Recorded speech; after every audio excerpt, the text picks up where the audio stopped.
Nah, ternyata perjalanan Trenggalek dan Pacitan itu melewati jalan-jalan yang sangat mulus dan melewati juga perbatasan antara Trenggalek dan Pacitan.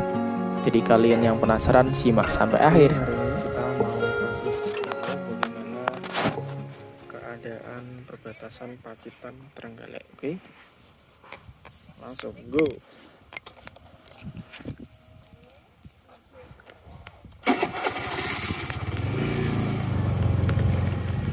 Jadi jalannya kayak gini ya guys, lurus, besar, dan ya bagus pokoknya.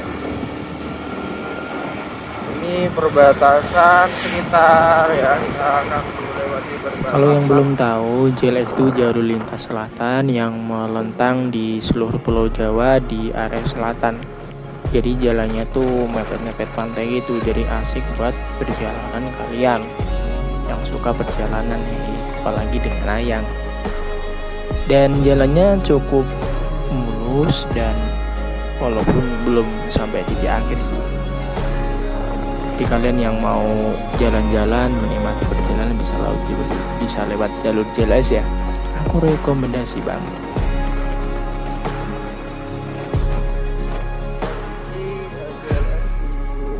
Perbatasan antara Trenggalek dan walaupun saya berjalan dari Kediri ke Pacitan kali ini udah berapa menit lagi kita akan melewati perbatasan antara Trenggalek dan Pacitan.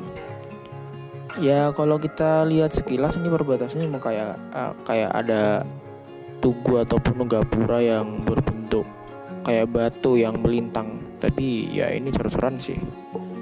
Ya cuma kayak gitu aja ya perbatasannya. Tapi setelah ini kita akan melewati PLTU kemudian dan lain sebagainya. Pokoknya seru deh. Pokoknya ikuti perjalanan ini sampai akhir.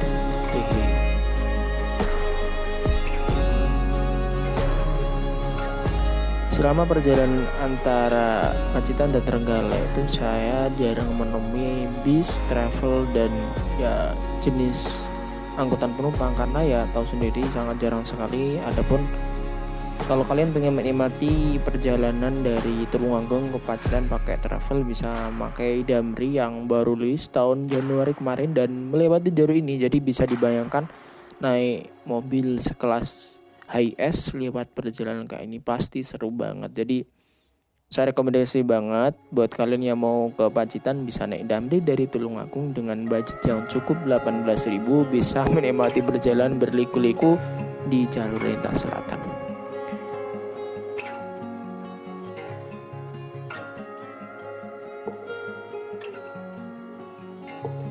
Jadi kalian yang belum terbiasa dengan jalur JLS Trenggalek Pacitan, kalian harus berhati-hati dan santai aja karena jalannya ya berleko-leko dan kanan kiri jurang.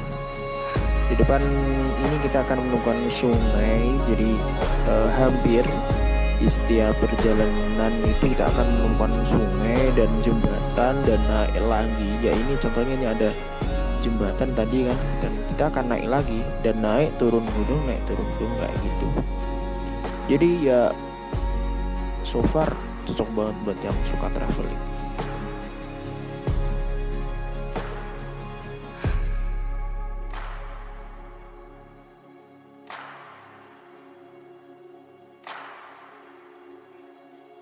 Ya bisa dibayangkan kalau kalian melihat jalur ini pakai motor NMAX atau motor traveling pasti seru banget. Jalannya tuh belak belok gitu, jadi kalian bisa ngeboh ataupun miring kanan kiri seperti kayak para pembalap.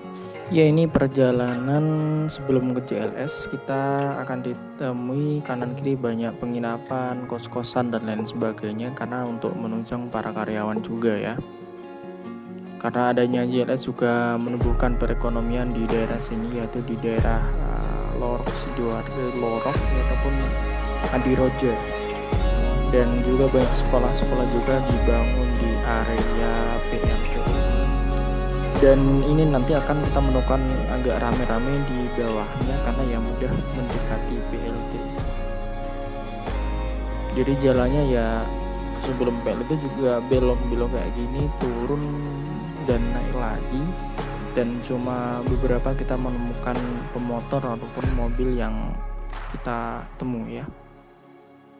dan masih jarang banget ada mobil-mobil besar, karena ya mungkin ada tapi kayak seperti mobil pembawa bahan bakar seperti bensin dan lain sebagainya.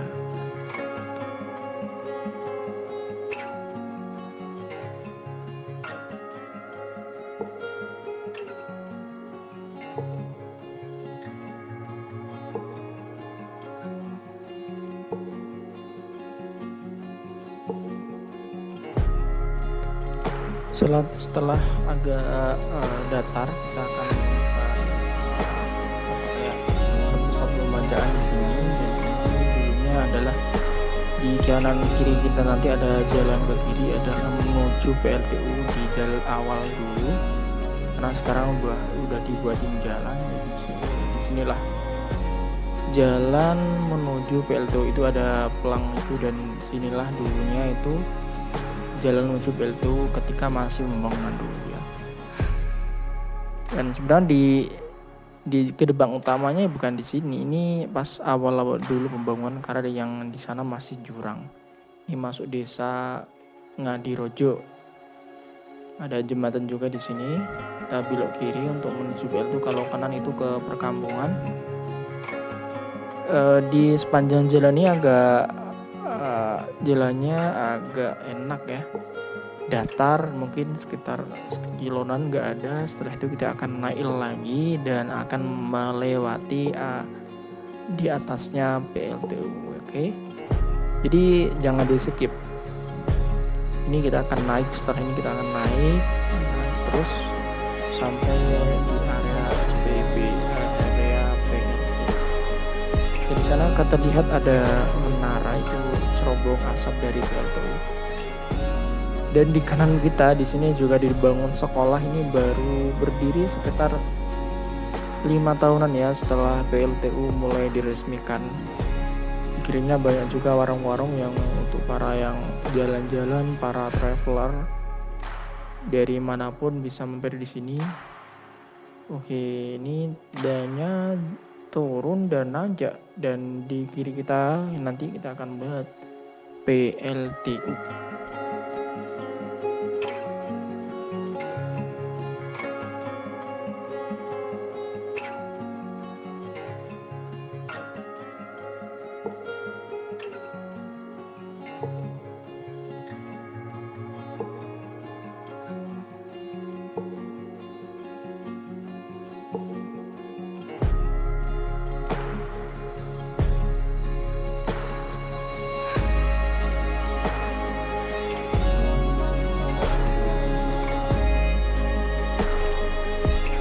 Setelah perjalanan yang ada nanjak-nanjaknya, dan setelah ini kita akan bertemu ataupun ketemu dengan jalan yang gerbang utama menuju ke PLTU.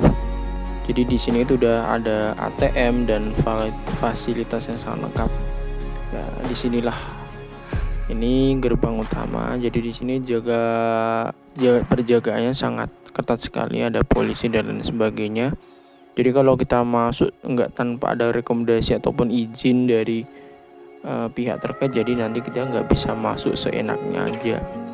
Dan ini setelah ini jalannya cukup nanjak ya, sampai atas, dan sampai PL itu terlihat sangat jelas sekali.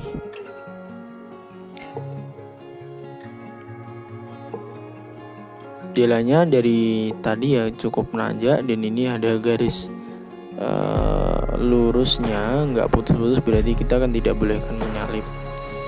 Dan mungkin untuk perjalanan kita pada kesempatan kali ini ya kita eksplor di daerah sini aja. Mungkin yang lain nanti kita akan eksplor di tempat-tempat lainnya. Jadi teman-teman yang mau request di tempat mana di daerah Pacitan ataupun Kediri dan lain sebagainya bisa komen di komentar. Nanti kalau ada waktu dan ada kesempatan, insyaallah nanti kita buatkan video. Jadi gitu ya, ini dari ketinggian PLTU-nya terlihat kayak gitu ya, dari jauh kayak itu ada cerobong asapnya yang cukup tinggi sekali. Ya kayak gitulah intinya, kita nggak bisa lihat dari dekat, kita coba bisa menikmati dari atas. See you next time. Terima kasih. Semoga bermanfaat dan jangan lupa like, comment, and subscribe.